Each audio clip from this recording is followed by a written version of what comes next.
Lo que el viento se llevó, de Margaret Mitchell. Narrado por De Gales, Alma. Primera parte. Capítulo 7. 2 semanas después, Scarlett estaba casada y 2 meses más tarde viuda. Fue liberada pronto de las ligaduras que había atado con tanta prisa y con tan poca reflexión. La descuidada libertad de cuando era soltera había desaparecido para siempre. La viudez había seguido muy de cerca el matrimonio, y la maternidad, para desánimo suyo, siguió después de breve tiempo. En los años posteriores, cuando volvía a pensar en los últimos días de abril de 1861, Scarlett no recordaba nunca perfectamente los detalles. El tiempo y los sucesos se veían como a través de un telescopio, confusos como una pesadilla que no tenía lógica ni realidad. Hasta la hora de su muerte habrían lagunas en el recuerdo de aquellos días. Especialmente vago era el recuerdo del tiempo transcurrido desde que aceptó a Charles hasta el matrimonio. 2 semanas. Un noviazgo tan breve habría sido imposible en tiempos de paz. Habría sido necesario el decoroso espacio de 1 año o, por lo menos, de 6 meses. Pero el sur estaba en llamas por la guerra, y los acontecimientos se sucedían rápidamente como llevados por un viento impetuoso, y el ritmo tranquilo de los antiguos días había desaparecido. Ellen levantó las manos al cielo y aconsejó un aplazamiento para que Scarlett pudiese reflexionar, pero a sus insistencias, la joven respondió con rostro inflexible y no le prestó atención. Quería casarse y pronto, a más tardar dentro de 2 semanas.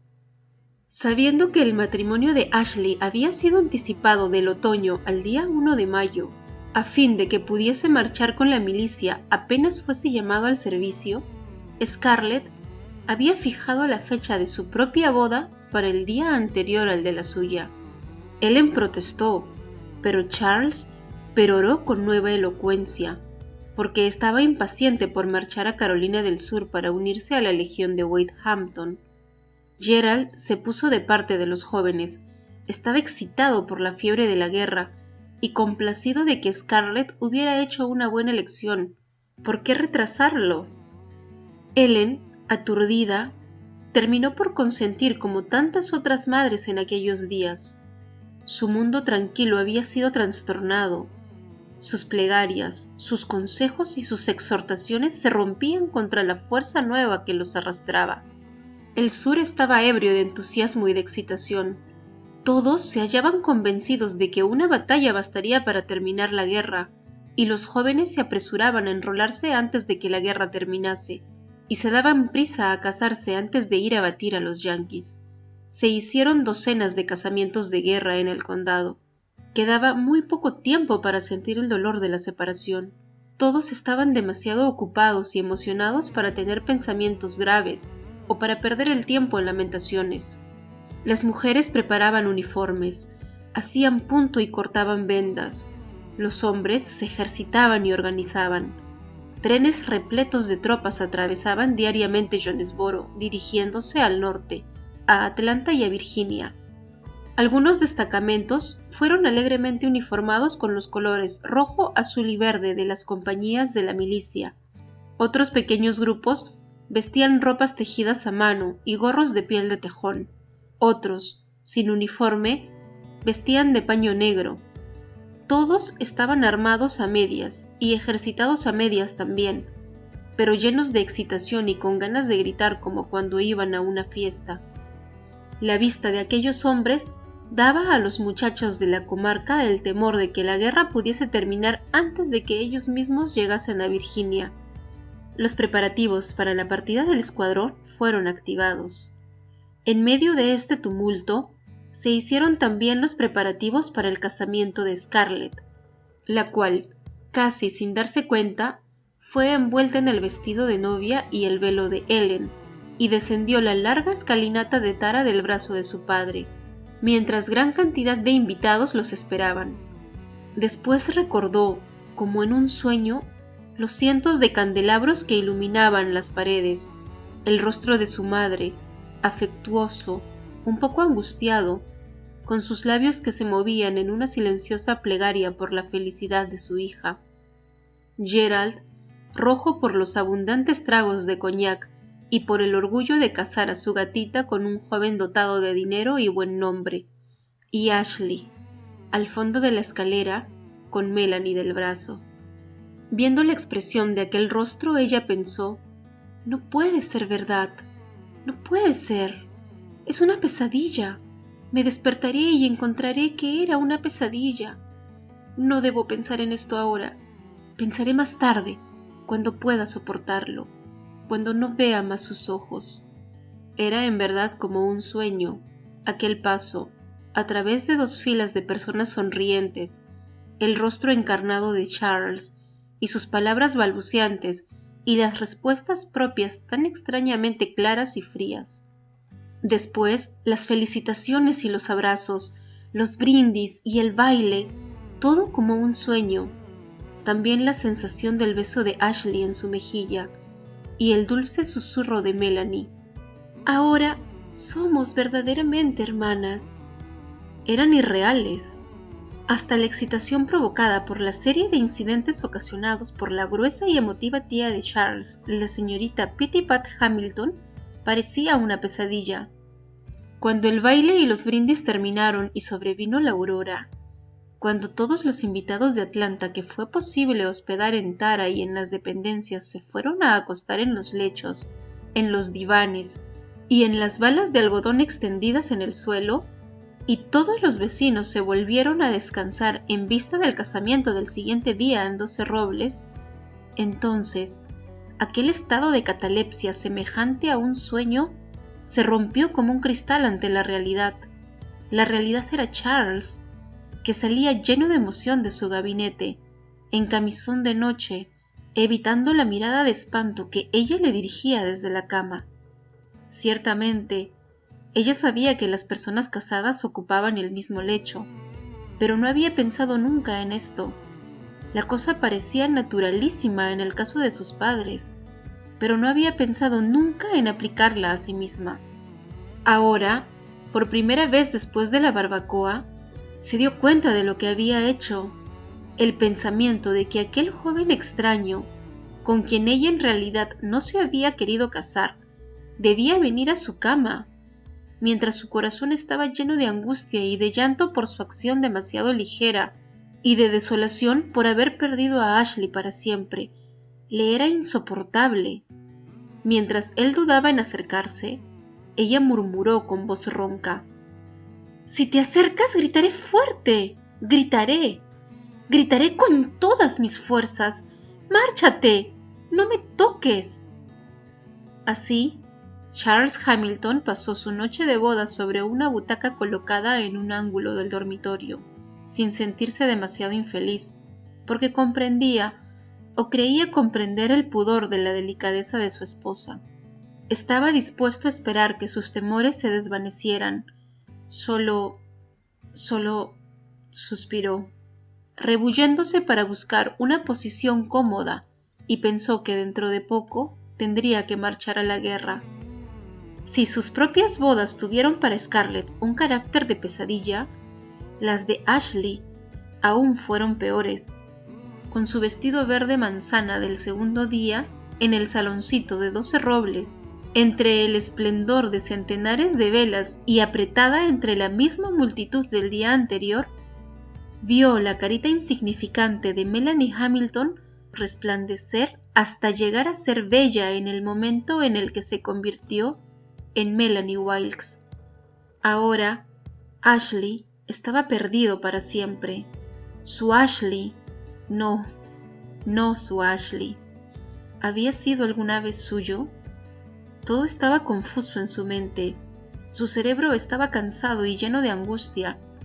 Le había dicho que lo quería, pero ¿qué los había separado? Si al menos consiguiese recordar.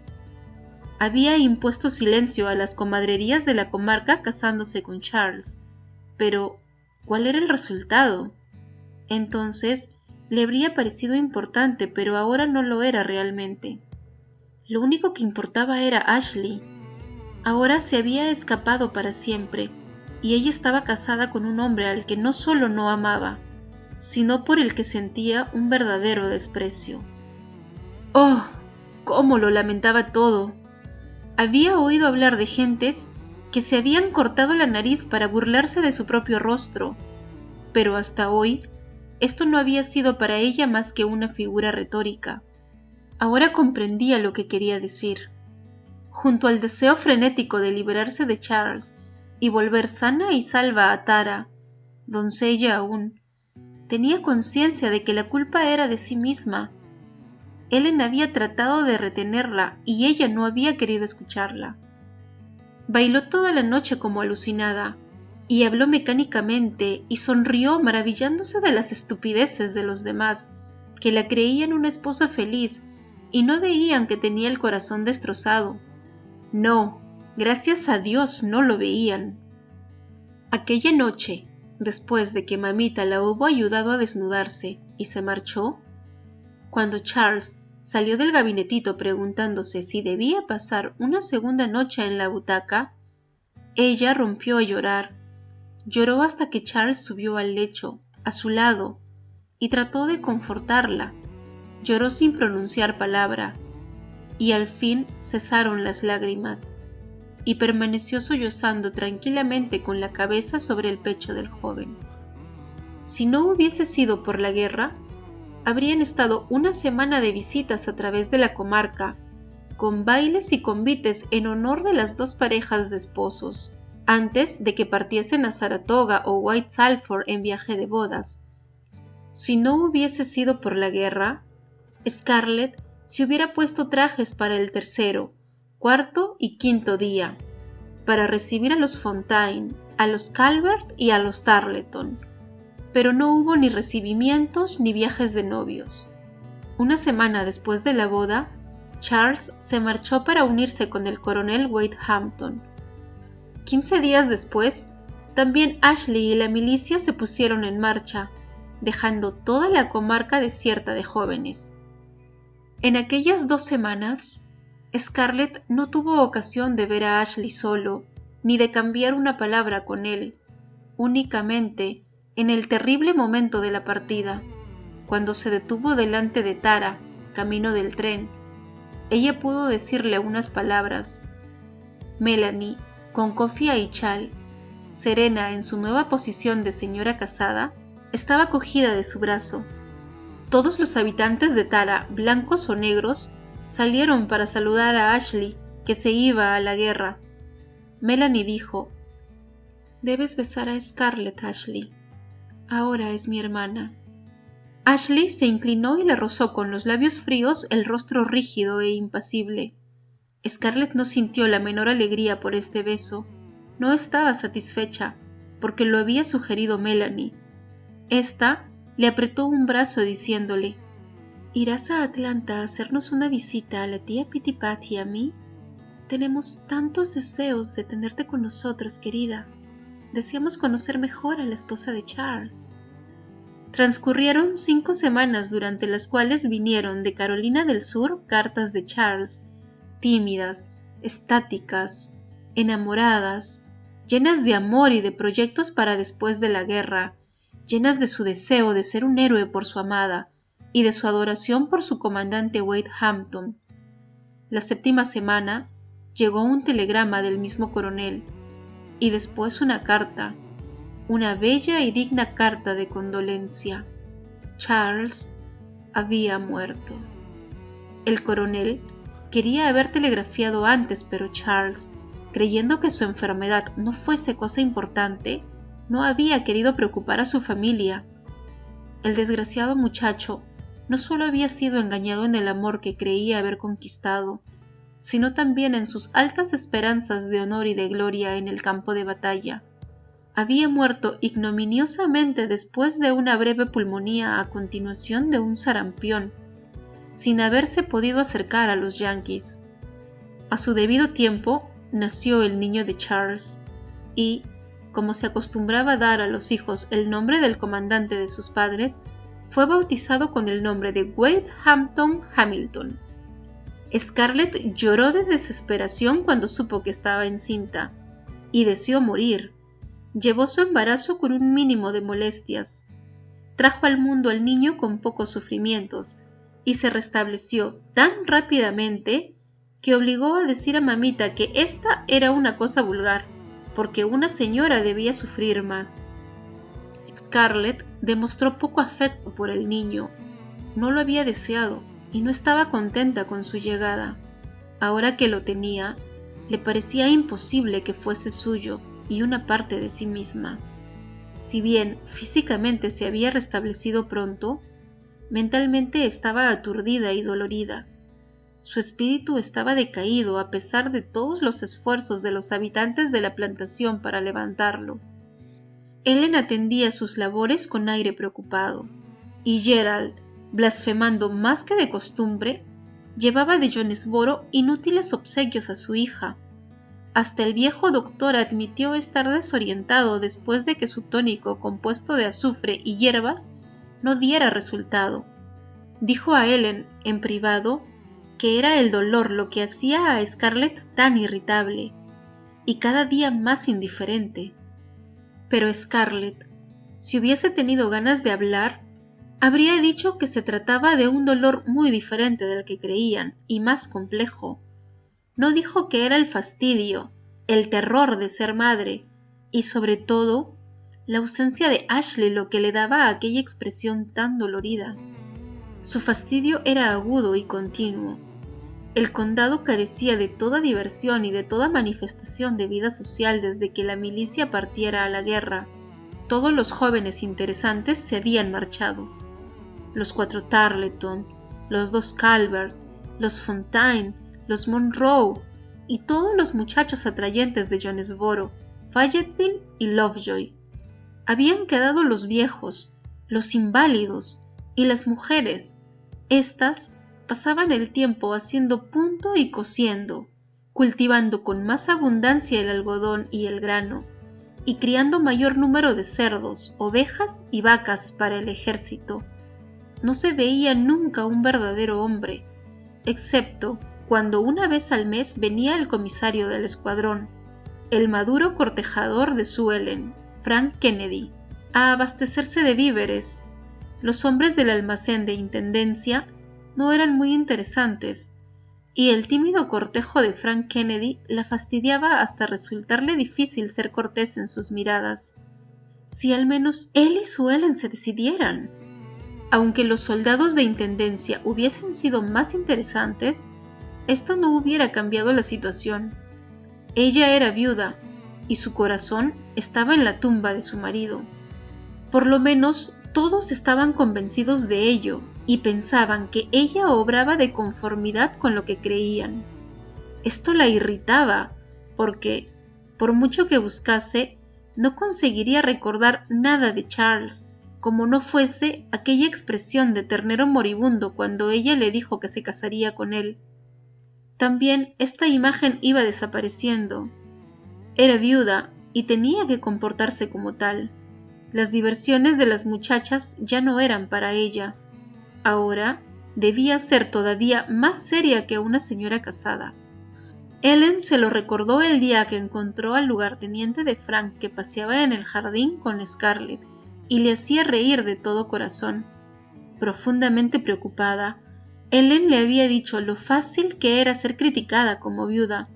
La conducta de ésta debía ser mucho más reservada ante la gente que la de una señora con marido. Dios sabe, pensó Scarlett mientras escuchaba obediente la dulce voz de su madre, que las mujeres casadas no se divierten nada en absoluto, así que a las viudas más les valdría morir. Una viuda tenía que llevar horribles vestidos negros, sin un adorno que los avivase, ni flores, ni cintas, ni encajes o joyas, solo alfileres de ónice o collares hechos con el pelo del difunto.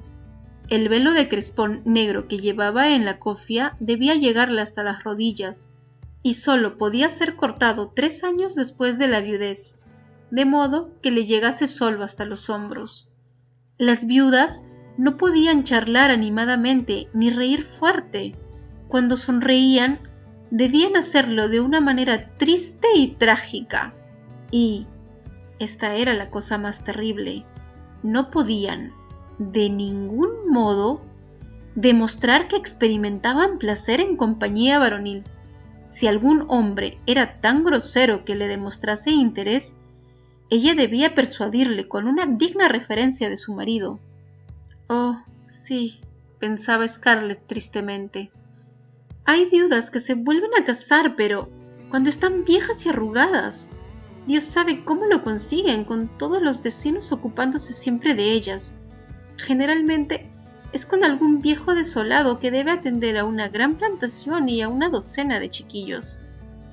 El matrimonio era ya de por sí una cosa desagradable, pero la viudez... Oh, entonces la vida había terminado para siempre. Qué engañados estaban aquellos que le decían que el pequeño Wade Hampton debía servirla de gran consuelo ahora que Charles no existía, y cómo la fastidiaba que le dijesen que ya tenía por quién preocuparse en la vida. Todos afirmaban que sería muy dulce para ella conservar este recuerdo póstumo de su amor. Naturalmente, ella no los desengañaba, pero este pensamiento estaba lejos de su mente. Se interesaba poco por Wade y algunas veces le resultaba difícil recordar que era suyo. Por la mañana, cuando se despertaba, en los primeros momentos era todavía Scarlett O'Hara. El sol brillaba a través de las ramas del magnolio. Delante de su ventana, los mirlos cantaban y el agradable olor a tocino frito llegaba a su olfato. Era de nuevo joven y despreocupada. De pronto oía llorar a un rorro hambriento y experimentaba un momento de sorpresa durante el cual pensaba: «Pero si hay un niño en casa». Y entonces recordaba que era suyo. ¡Y Ashley! ¡Oh, más que nada Ashley! Por primera vez en su vida detestó Tara, el largo camino rojizo que conducía a la colina y al río. Detestó los campos purpúreos con los verdes brotes de algodón, cada palmo de terreno, cada árbol y cada arroyuelo. Cada camino y sendero le recordaban a él. Ashley pertenecía a otra mujer y se había marchado a la guerra, pero su espíritu vagaba aún por los caminos en el crepúsculo y le sonreía con sus ojos grises y soñadores en la sombra del porche. Cada vez que el estrépito de herraduras llegaba del camino de 12 robles, por un agradable momento pensaba: «Ashley». Ahora odiaba 12 robles, que una vez había amado. Lo odiaba, pero se sentía atraída allí para poder oír a John Wilkes y a las muchachas hablar de Ashley y oírlos leer sus cartas de Virginia. Le hacían daño, pero quería oírlas. Le eran antipáticas, India, tan rígida, y Honey, tan boba y criticona, y sabía que ella les era igualmente antipática, pero no podía permanecer lejos. Cada vez que volvía a casa desde 12 robles se acostaba malhumorada y rehusaba levantarse para bajar a cenar. Este desprecio a la comida era lo que mayormente preocupaba a Ellen y a Mamita. Mamita le llevaba platos de alimentos tentadores, insinuando que ahora que estaba viuda podía comer cuanto quisiera, pero Scarlett no tenía apetito. Cuando el doctor Fontaine dijo gravemente a Ellen que el dolor puede minar un temperamento exuberante y conducirlo a la tumba, la señora O'Hara palideció, porque este era el temor que ella escondía en lo profundo del corazón. «¿Y no se puede hacer nada, doctor?» «Un cambio de aire sería lo mejor para ella», respondió el doctor, ansioso de librarse de una enferma tan fastidiosa. Así Scarlett partió, sin entusiasmo y con un niño. Primero a visitar a sus parientes O'Hara y Robillard en Savannah, y después a casa de la hermana de Ellen en Charleston. En Savannah fueron amables con ella, pero James y Andrew y sus mujeres, que eran viejos, preferían sentarse tranquilamente a hablar de un pasado que no tenía ningún interés para Scarlett. Igual sucedió con los Robillard. Tía Pauline y su marido, un viejecito lleno de una cortesía formal y voluble, y con el aire ausente de una persona que viviese en otro siglo. Habitaban en una plantación junto al río, mucho más aislada que Tara. Sus vecinos más próximos vivían a una distancia de 30 kilómetros, que era necesario recorrer a través de sombríos caminos entre pantanos llenos de cipreses y encinas. Las encinas, con sus vestiduras de musgo gris, daban siempre escalofríos a Scarlett y le recordaban las historias de Gerald de espíritus irlandeses errantes entre la niebla de color ceniza. No había nada que hacer en todo el día más que punto. Por la noche se escuchaba al tío Carey, que leía en alta voz las instructivas novelas de Bulwer Lytton. Eulalie, oculta en un jardín de altas paredes, en su caserón de la calle Battery de Charleston, no era más divertida. Scarlett, acostumbrada al amplio paisaje de colinas rojas, tuvo la impresión de estar en la cárcel. Había más vida social que cerca de tía Pauline, pero Scarlett no experimentaba ninguna simpatía por los visitantes, con sus tradiciones, su presunción y la importancia que daban al linaje. Sabía que todos la consideraban el producto de una mésalliance, y que aún estaban estupefactos de que una Robillard se hubiera casado con un vulgar irlandés. Scarlett oía que tía Eulalie la defendía a espaldas suyas, cosa que la irritaba porque, como a su padre, a ella le tenía sin cuidado a la estirpe de la familia. Estaba orgullosa de lo que Gerald había conseguido, sin otra ayuda que su sagaz cerebro irlandés. Además, aquellos charlestonianos se vanagloriaban tanto de lo de Fort Sumter. Señor, no comprendían que si no hubiesen sido ellos los primeros en cometer la tontería de disparar el primer tiro que había conducido a la guerra, ¿habrían sido otros tan locos como ellos los que lo hubieran hecho? Acostumbrada a las voces agudas de la Georgia de la altiplanicie, las voces graves y melosas de la llanura le parecían una afectación. En algunos momentos le daban ganas de gritar. Durante una visita de ceremonia llegó a tal punto su desesperación que recurrió al léxico de Gerald, con gran escándalo de su tía. Entonces decidió volver a Tara. Era mejor vivir atormentada por el recuerdo de Ashley que por el acento de Charleston. Ellen, ocupada día y noche en duplicar el producto de la plantación para ayudar a la Confederación, se aterrorizó cuando vio volver a su hija mayor, delgada, pálida e irritable. También ella sabía lo que era tener el corazón partido. Ahora, acostada junto a Gerald, que roncaba, pasaba la noche pensando en lo que debía hacer para aliviar el dolor de Scarlett. La tía de Charles, Pity-Pat Hamilton, había escrito varias veces pidiéndole que dejase a Scarlett acercarse a Atlanta para pasar allá una larga temporada. Ahora, por primera vez, Ellen consideró con seriedad la propuesta. «Estoy sola con Melanie en esta enorme casa», escribía Pity-Pat, «sin protección varonil, ahora que mi querido Charles ha muerto.